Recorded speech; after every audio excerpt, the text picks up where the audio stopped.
Hey, Gen Xer. You didn't plan to leave. You planned to stay. Maybe you were aiming for one more promotion or just a chance to build something solid again. But then you get called into a meeting with your manager and HR. It's not personal, they say. The layoff hits you hard. The ladder didn't break. It disappeared. And now you're staring at the space where it used to be, wondering what to do now that there's nothing to climb. You quickly decide that the job was a failure, that you are a failure. Not so fast, pal. Let's talk about what happens when you go out on a low note with an abrupt exit. That blank space can be scary, but it also holds the possibility for something beautiful. This is Burn the Map, the podcast for Gen Xers dying to leave corporate and build something of their own. I'm Shelley McIntyre, a certified coach with decades of experience in corporate strategy and tech. I help midlife professionals ditch outdated roles and design a third act that actually fits. Subscribe so you don't miss an episode. Let's get into it. We are evidence-gathering machines. So when you're let go from a job, it's easy to start the spiral right away, questioning whether you were ever suited to the job, if you made any impact at all. You might reflect on all the signs you missed that a layoff or firing was coming. You make it all add up to your failings. I invite you to take a different tack. Since your world is shaped by what you pay attention to, could you start paying attention to some other things beginning immediately? Consider the invisible labor you did at work that never showed up on a performance review. Maybe you mentored a struggling teammate or worked on the weekends to improve a process. Look at your old reviews and read through your list of accomplishments. Those skills will matter again soon. Write it all down in a new document before you forget about it. Your coworkers may say nice things about you as you walk out the door. Add all of it to your document. Yes, your feelings were hurt and you are justified in feeling bitter. But a bitter pit can be planted and bloom into something new. Your fertilizer is all the good that you did in your job.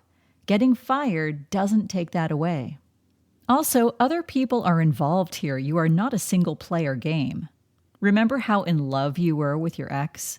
And then once you recovered from the breakup, you looked back and saw all the things you tolerated in a relationship that had been broken for a long time.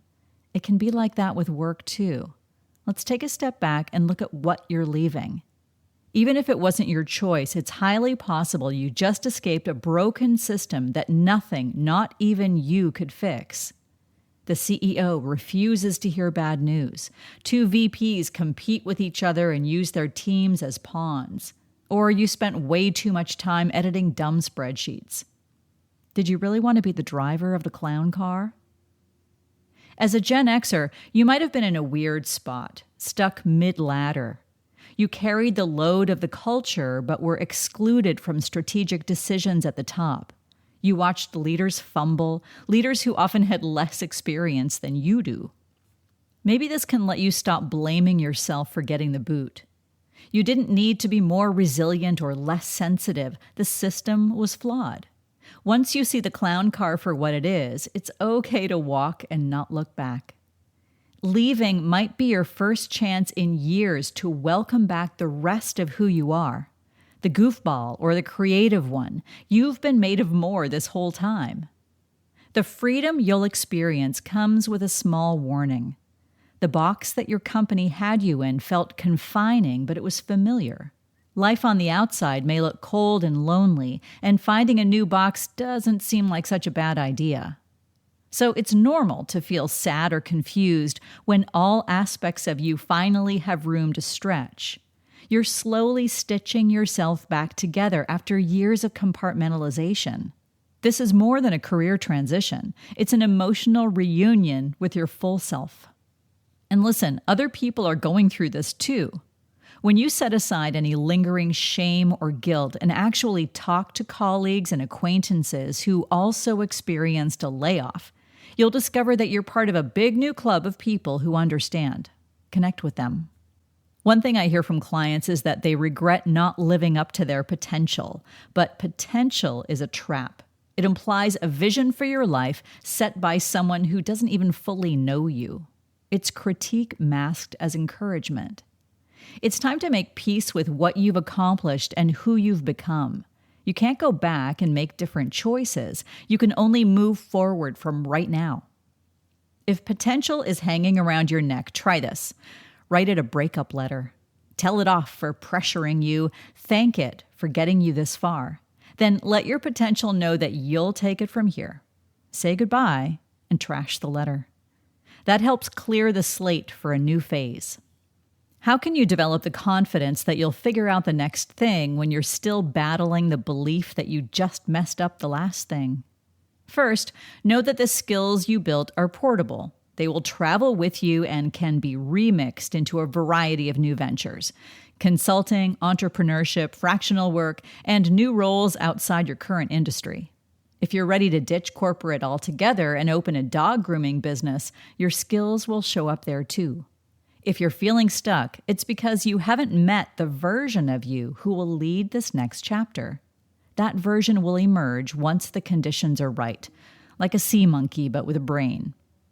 So try taking the confidence requirement off the table for a bit. You just experienced a loss. It's okay to be in a weird space for a while as you reflect on what just happened.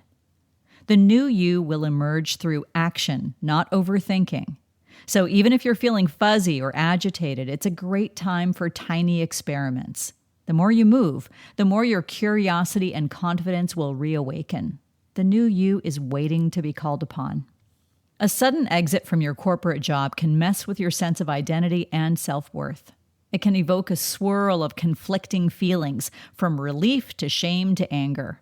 It forces you to make decisions before you're ready, and it cuts you off from people you like. Remember, you are the star of the movie of your life. All feelings are transient. Grief and opportunity can coexist in the same scene.